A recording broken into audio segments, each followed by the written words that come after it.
हाँ जी students, Gauss law हमारा complete हुआ। अब हम अगला आर्टिकल देखते हैं, इलेक्ट्रिक पोटेंशियल।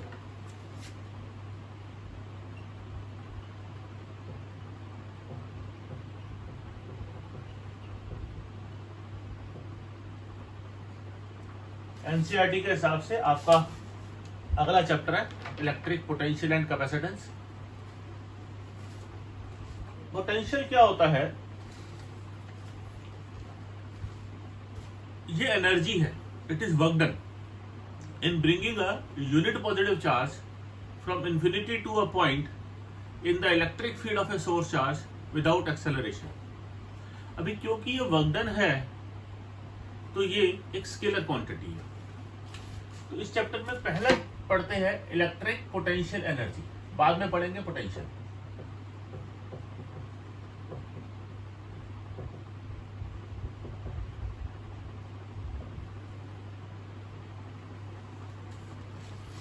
पोटेंशियल एनर्जी क्या होता है?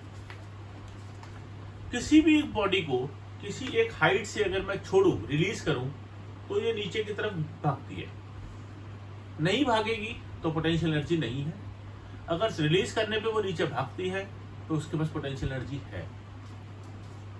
ऐसे ही किसी भी चार्ज को किसी भी पोजीशन पे मैंने होल्ड किया हुआ है, तो किसी दूसरे चार्ज की अट्रैक्शन या रिपल्शन की तरफ वजह से अगर मैं वहां से रिलीज करूं, उसको छोड़ूं और वो भागे, तो मैं बोलूंगा उसके पास पोटेंशियल एनर्जी है। अगर वो कहीं भी नहीं जाता तो उसकी पोटेंशियल एनर्जी जीरो है। इसको हम ऐसे बोलते हैं। सबसे पहले पोटेंशियल एनर्जी निकालने के लिए मुझे एक चार्ज चाहिए Q। इस Q चार्ज को हम सोर्स चार्ज बोलते हैं। ये क्या है? Source charge. सोर्स मतलब जो फोर्स लगा रहे हैं, जिस पे लगता है वो होता है Q naught, test charge. P point पे मुझे पोटेंशियल एनर्जी निकालनी है। अभी मैं एक चार्ज को इंफिनिटी से P तक लेकर आऊं, मेरे पास चार्ज है Q नॉट। मैं Q नॉट चार्ज को इंफिनिटी से P तक लेकर आऊं, तो लाने में जो मेरा वर्क डन लगेगा उसको मैं इलेक्ट्रिक पोटेंशियल एनर्जी बोलूंगा। तो it is defined as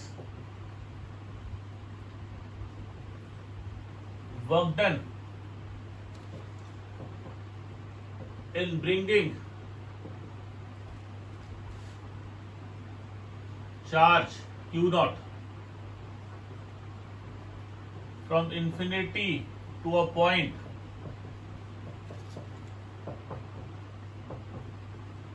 in the electric field of source charge without acceleration। देखो, वर्क डन मैं कर रहा हूं, मैं इसको ला रहा हूं विदाउट एक्सेलरेशन। विदाउट एक्सेलरेशन का क्या मतलब है? अगर मेरी काइनेटिक एनर्जी भी चेंज होगी, अगर बॉडी एक्सेलरेट होगी तो उसकी स्पीड बदलेगी, बढ़ेगी, और स्पीड बढ़ेगी या कम होगी तो उसकी काइनेटिक एनर्जी बदलेगी। तो वर्क डन जो है वो चेंज इन काइनेटिक एनर्जी भी होता है, ऐसा आपने वर्क एनर्जी थ्योरम में पढ़ा। पर अगर काइनेटिक एनर्जी नहीं बदलती, स्पीड कांस्टेंट है, तो work done change in kinetic energy वाला फॉर्मूला तो हो गया खत्म, क्योंकि वो तो बदल रही। अब सिर्फ बदल रही है पोजीशन, तो वर्क डन है सिर्फ पोजीशन की वजह से, यानी कि चेंज इन पोटेंशियल एनर्जी की वजह से। तो अगर मैं काइनेटिक एनर्जी को ना बदलूं तो चेंज इन पोटेंशियल एनर्जी मेरा वर्क डन हो गया। इंफिनिटी पे अगर एक चार्ज पड़ा है तो इंफिनिटी पर उस पर कोई भी फोर्स नहीं लगता। वो इतनी दूर है Q नॉट से, चार्ज Q से, सॉरी सोर्स चार्ज से, कि उसको अट्रैक्शन या रिपल्शन फील ही नहीं हो रही। तो इसलिए अगर मैं वहां पर उसको छोड़ूं, रिलीज करूं, तो वो ना इसके पास आएगा ना इससे दूर जाएगा। तो इसलिए क्या बोलूंगा, इंफिनिटी पे पोटेंशियल एनर्जी जीरो होती है। We consider potential energy at infinity as zero. ये वाला डिस्टेंस हम R ले लेते हैं। कोई भी एक आर्बिट्रेरी पॉइंट हम x डिस्टेंस पर एज्यूम करते हैं। अब ए से बी लेकर आए dx। अभी देखो क्या होता है, अगर मेरे चार्ज है मेरे पास Q नॉट, चार्ज है मेरा Q नॉट जिसको आप ए से बी लेकर आ रहे हो, और मैं फिलहाल Q नॉट को पॉजिटिव मान के चल रहा हूँ क्योंकि टेस्ट चार्ज को मैं पॉजिटिव लेता हूँ। Q और Q नॉट क्योंकि पॉजिटिव है तो यहाँ पर ये रिपेल होगा, तो रिपल्शन की वजह से जो इलेक्ट्रोस्टैटिक फोर्स लगेगी इस पे वो टूवर्ड्स राइट लगेगी, टूवर्ड्स पॉजिटिव एक्सेलरेशन लगेगी। फोर्स और डिस्प्लेसमेंट के बीच में एंगल है 180 डिग्री। अब एक चीज समझ के चलो, यहां से आप इसको छोड़ोगे तो ये टूवर्ड्स राइट भागेगा क्योंकि फोर्स राइट की तरफ है, हमें लेकर आना है टूवर्ड्स लेफ्ट पॉइंट पी की तरफ। तो कैसे लाएंगे, हमें एक मैकेनिकल फोर्स एक्स्ट्रा, मैकेनिकल मतलब जो मैं चार्ज को पकड़ के खुद लगाऊंगा, mechanical force F mechanical, mechanical मतलब जो हम अपने हाथों से खुद लगाते हैं, हमें एक mechanical force towards left side पे लगानी पड़ेगी जो कि एफ ई के बराबर होगी, तो ये चार्ज टूवर्ड्स लेफ्ट आएगा। हम में से बहुत सारे लोगों का डाउट होता है कि अगर मैं इक्वल फोर्स लगा दूंगा ऑपोजिट डायरेक्शन में तो नेट फोर्स मेरी जीरो हो जाएगी, चार्ज मूव क्यों कर रहा है। नेट फोर्स जीरो होने का मतलब एक्सेलरेशन जीरो होना होता है, force is mass multiplied by acceleration, और एक्सेलरेशन जीरो होने का मतलब बॉडी अपनी स्टेट चेंज नहीं करेगा, ये होता है। अगर एक बॉडी रेस्ट पर है तो वो रेस्ट पर ही रहेगी, और अगर एक बॉडी पहले से धीरे धीरे मूव कर रही है तो वो धीरे धीरे मूव करती ही रहेगी, वो रुकेगी नहीं, उसकी स्पीड भी नहीं बढ़ेगी, पर वो चलती रहेगी। तो मुझे नेट फोर्स जीरो करना है और बॉडी धीरे धीरे धीरे धीरे पहले से मूव कर रही है तो वो अपना इंफिनिटी से पॉइंट पी तक आ जाएगी, तभी मैंने लिखा विदाउट एक्सेलरेशन। यहां पर आप डेफिनेशन स्क्रीन को पॉज करके नोट करो क्योंकि मुझे मिटानी पड़ेगी, मेरे को जगह चाहिए डेरिवेशन करने के लिए।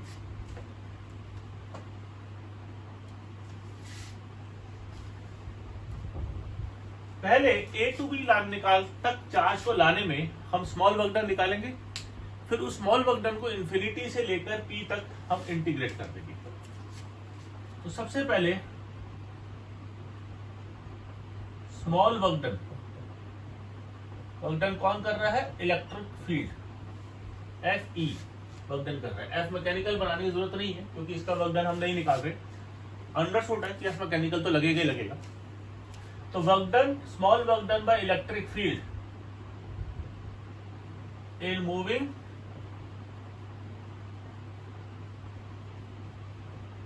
चार्ज Q नॉट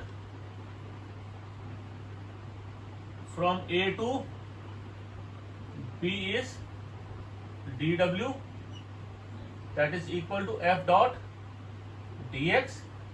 अभी फोर्स कौन सी है, इलेक्ट्रोस्टैटिक फोर्स है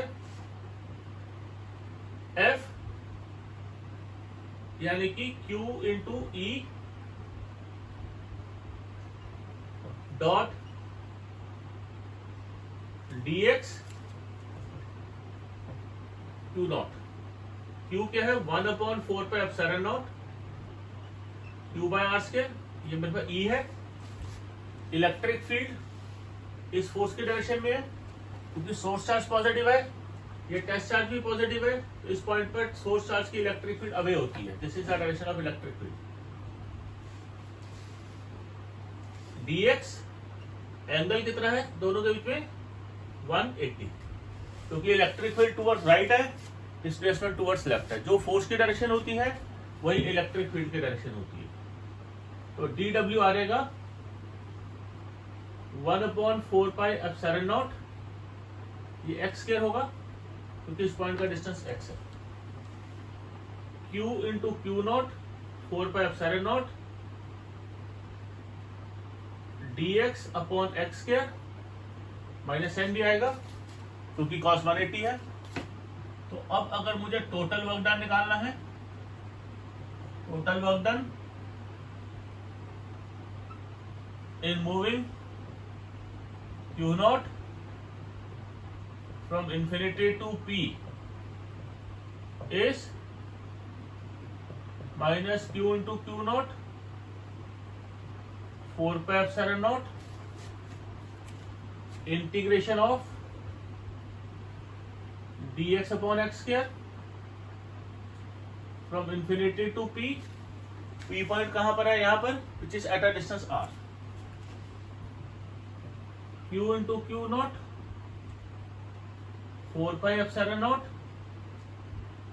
x की power -2 into dx infinity to r minus q into Q not, क्या लिखता हूं, minus q into Q not 4 pi epsilon naught integration क्या होगा, x की power -2 + 1 upon -2 + 1 from infinity to r। x की power n dx का integration क्या होता है, x की power n+1 upon n+1। -2 + 1 is -1, minus minus यहाँ पर प्लस हो जाएगा, q into Q not 4 pi epsilon naught x की पावर -1 आ जाएगा, यानी कि 1 अपॉन एक्स आ जाएगा। x की power -1 is 1/x from infinity to r। ये हो जाएगा q into Q not 4 pi epsilon nought 1 upon r minus 1 upon infinity. हमारे पास पोटेंशियल एनर्जी आ गया 1 upon 4 pi epsilon not q into Q not upon r। ये आ गया हमारे पास expression for potential energy due to two charges. यहां एक चीज ध्यान देना कि मेरा r जो है वो डिस्टेंस है इस पॉइंट से। जब मेरा r इंफिनिटी है, इस फॉर्मूले में देखो r को इंफिनिटी पुट करोगे तो सारा जो वर्क डन है वो जीरो हो जाएगा, पोटेंशियल एनर्जी मेरी जीरो हो जाएगी। मेरा work done in bringing a charge from infinity to p without acceleration ही पोटेंशियल एनर्जी है। ठीक है जी, इसको नोट करो। इसके बाद इलेक्ट्रिक पोटेंशियल समझते हैं, इसको फ्रीज करके नोट करना।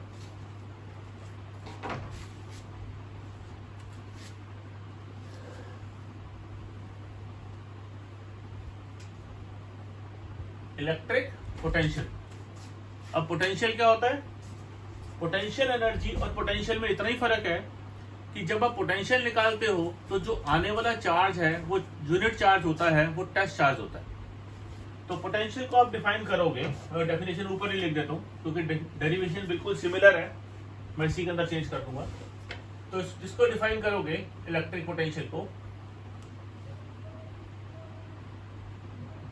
It is defined as work done in bringing unit positive charge, यानी कि जो Q नॉट आप ला रहे हो वो +1 कूलम है from infinity two point P without acceleration. Without acceleration कुछ नहीं करना आपने इस पूरी डायरेक्शन में, आपको चार्ज Q नॉट को 1 पुट कर देना। तो small work done by electric field in moving charge Q naught कितना है? 1 coulomb, unit positive charge from A to B is, आप Q नॉट को अगर 1 पुट करोगे तो क्या होगा, F जो कि Q नॉट इंटू E है वो सिर्फ E हो जाएगा क्योंकि Q नॉट तो 1 है। ऐसे भी अगली लाइन में Q नॉट 1 पुट करोगे तो 1 को किसी भी चीज से मल्टीप्लाई करते हो वो सेम रहता है, तो आप Q नॉट को 1 पुट करते चले आओगे।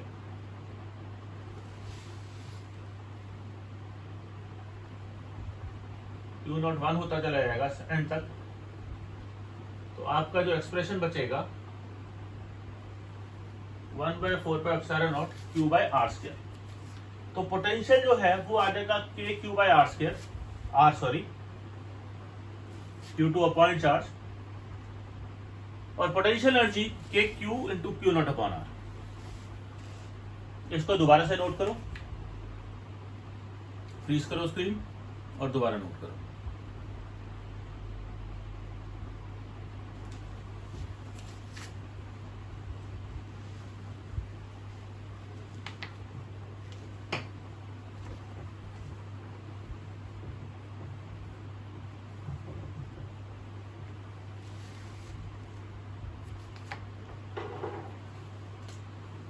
पोटेंशियल एनर्जी को U से रिप्रेजेंट करते हैं, k q into Q not upon r होता है।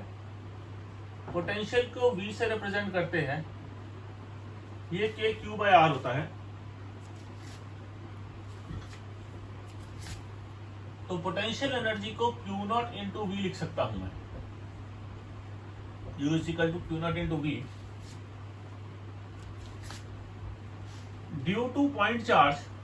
अब एक चीज याद ध्यान रखो, due to point charge potential होता है k q by r, electric field होती है k q by r square. ये बहुत इंपॉर्टेंट 1 मार्कर क्वेश्चन है। आपको आर के साथ ग्राफ बनाना है पोटेंशियल का और इलेक्ट्रिक फील्ड का। पोटेंशियल होता है के क्यू बाय आर, तो पोटेंशियल का ग्राफ और इलेक्ट्रिक फील्ड का ग्राफ, पोटेंशियल जो है वो इनवर्सली प्रोपोर्शनल टू आर है, electric field inversely proportional to r square है। यानी कि आर अगर डबल होता है तो पोटेंशियल आधा होता है, इलेक्ट्रिक फील्ड डबल होती है तो आर अगर डबल होता है तो इलेक्ट्रिक फील्ड 1/4 हो जाती है। तो यानी कि इलेक्ट्रिक फील्ड का जो रेट ऑफ डिक्रीज है वो ज्यादा है इन कंपैरिजन टू पोटेंशियल, वो उतने ही टाइम में ज्यादा डिक्रीज हो जाती है। तो यानी कि इलेक्ट्रिक फील्ड वाले ग्राफ का जो स्लोप है tan थीटा वो ज्यादा होगा। तो ये ग्राफ कैसे बनेगा? लेट अस से ये इनवर्स प्रोपोर्शनैलिटी का ग्राफ है मेरा पोटेंशियल के लिए, तो इलेक्ट्रिक फील्ड का ग्राफ कुछ ऐसा होगा, ध्यान से देखना।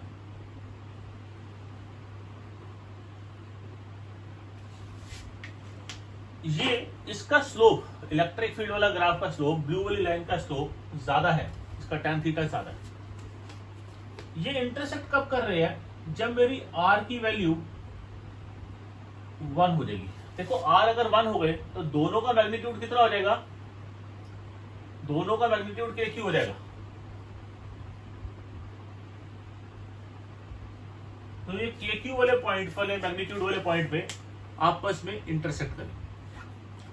ये 1 नंबर का ग्राफ आता है बोर्ड में आपके, इंपॉर्टेंट ग्राफ है, एक ही स्केल पे दोनों बनाने को आते हैं, इसको नोट करो, फिर अगला आर्टिकल देखते हैं।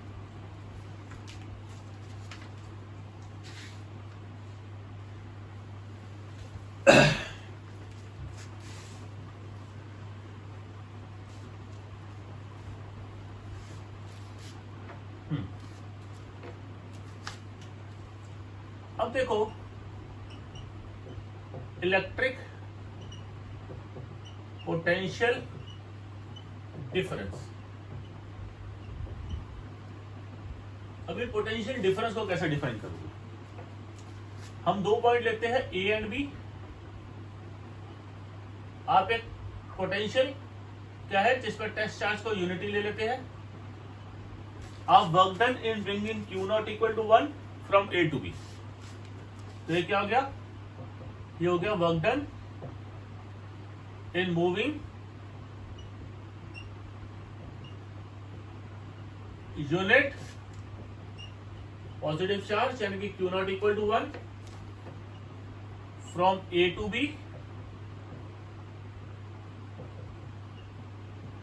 Without acceleration. अब ये क्या है? Potential difference, work done in moving charge from A to B. अब वर्क डन क्या होता है? Charge into potential difference. जब भी मैं डिफरेंस निकालूंगा, क्यू नॉट ऑब्वियसली मेरा 1 है, जब भी मैं डिफरेंस निकालूंगा, डिफरेंस हमेशा फाइनल माइनस इनिशियल होता है। आपका चार्ज ए से बी जा रहा है, तो ए मेरा इनिशियल पॉइंट है और बी मेरा फाइनल पॉइंट है, तो मैं लिखूंगा VB minus V A. Of course VB minus V A ही आ जाएगा क्योंकि क्यू नॉट तो 1 है। तो पोटेंशियल डिफरेंस याद रखना हमेशा वीबी माइनस वी ए ही होगा, फाइनल माइनस इनिशियल ही होगा। ऐसे ही अगर मैं टर्म पोटेंशियल एनर्जी डिफरेंस लिखता तो वो मेरा वर्क डन इन मूविंग का charge from A to B हो जाता, which is Q nought is equal to V B minus V A, या मैं potential energy at B minus potential energy at A भी लिख सकता था। वर्क डन क्या है? Potential difference. डिफरेंस भी हमेशा फाइनल माइनस इनिशियल होगा पोटेंशियल का, एनर्जी का। ए इनिशियल पॉइंट है, बी फाइनल है, चार्ज को ए से बी लेके जा रहे हो तो ए इनिशियल हो गया, बी फाइनल हो गया। यहां पर ध्यान देना, पोटेंशियल या पोटेंशियल डिफरेंस, पोटेंशियल या पोटेंशियल डिफरेंस ये एक स्केलर क्वांटिटी है जो कि वर्क डन है। इसके यूनिट होते हैं वोल्ट। पोटेंशियल एनर्जी या पोटेंशियल एनर्जी डिफरेंस ये भी एक स्केलर क्वांटिटी है और इसके यूनिट जूल होते हैं पोटेंशियल एनर्जी के, ये तो आपको पता ही है।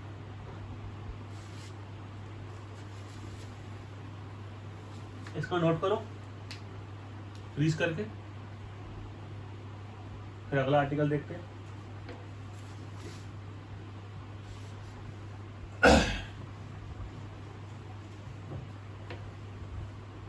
एक क्वेश्चन आता है,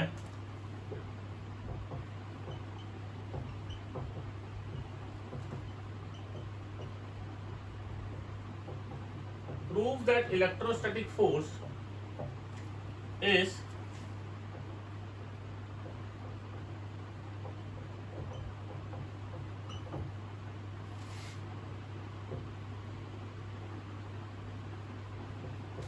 कंजर्वेटिव इन नेचर। कि जो इलेक्ट्रोस्टैटिक फोर्स है वो कंजर्वेटिव फोर्स है, ये हमें प्रूव करना है। अभी कंजर्वेटिव फोर्स कौन सी होती है? ये वो फोर्स होती है जिसका वर्क डन इनिशियल और फाइनल पॉइंट्स पे डिपेंड करता है, पाथ पे डिपेंडेंट नहीं होता। आपको सिर्फ इनिशियल और फाइनल पॉइंट से मतलब है, पाथ डिपेंडेंट कोई भी हो, पाथ टेकन कोई भी हो, वर्क डन उस पर डिपेंड नहीं करेगा। जैसे अगर एक बॉडी सर्कल में घूमी और डिस्प्लेसमेंट जीरो हो गई तो मेरा वर्क डन जीरो हो गया। ऐसा सिर्फ कंजर्वेटिव फोर्सेस में होता है। ऐसे फोर्सेस और कौन कौन से होते हैं? हमारे applied force, gravitational force, electrostatic force, ये भी हमने पढ़ा था, मैग्नेटिक फोर्स, ये सारे कंजर्वेटिव होते हैं। जबकि नॉन कंजर्वेटिव फोर्स कौन सा होता है? जिसमें वर्क डन अगर गोल घूम के वापस आया, बॉडी अगर गोल घूम के वापस आई तो वर्क डन मेरा जीरो नहीं होता, फाइनाइट वैल्यू होती है, वो डिस्टेंस पे डिपेंड करता है। ऐसा फोर्स कौन सा है? फ्रिक्शन, विस्कस ड्रैग, हमने क्लास 11 में पढ़ा था। तो मैं लेट करता हूं आपकी बॉडी, एक चार्ज क्यू नॉट है, वो ए टू बी गया, q naught charge A to B गया, ये पाथ नंबर 1 से, और वापस आ गया किसी दूसरे पाथ 2 को फॉलो करके। तो यहां पर पहले लिखेंगे work done in moving Q naught from A to B, कौन से पाथ को फॉलो कर रहा है? Via path number 1 is WAB, ये हो जाएगा Q नॉट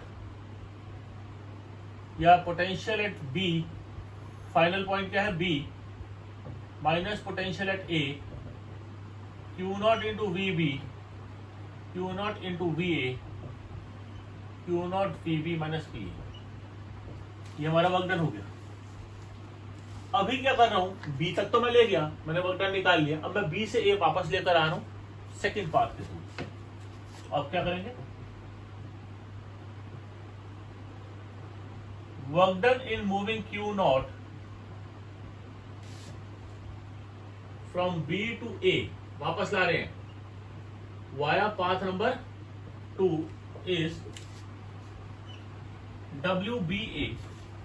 अब जब आप B से A आ रहे हो तो B इनिशियल हो जाएगा, A फाइनल हो जाएगा। That is potential at A यानी कि final point minus potential at B यानी कि मेरा इनिशियल पॉइंट। क्योंकि जब B से A आओगे तो ये इनिशियल हो गया, ये फाइनल हो गया। Q not VA minus VB। तो अब टोटल वर्क डन अगर मुझे निकालना है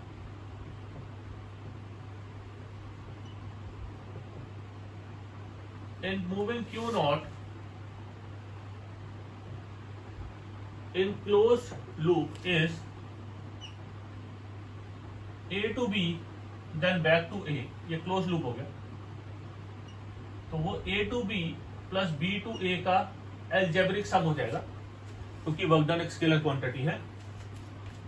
A to B वाला हो जाएगा Q not VB minus VA, B to A वाला हो जाएगा Q not VA minus VB, Q not common लो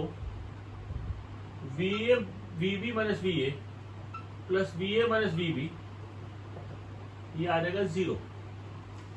अभी क्योंकि total work done in moving a charge Q not in close loop 0 है, so hence electrostatic force is conservative in nature.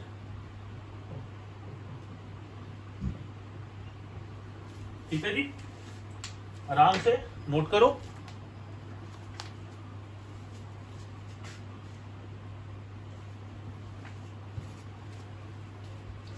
आज की class यहीं तक। अगली क्लास में पोटेंशियल से रिलेटेड हम कुछ न्यूमेरिकल्स भी देखेंगे और संडे की टेस्ट की तैयारी करो।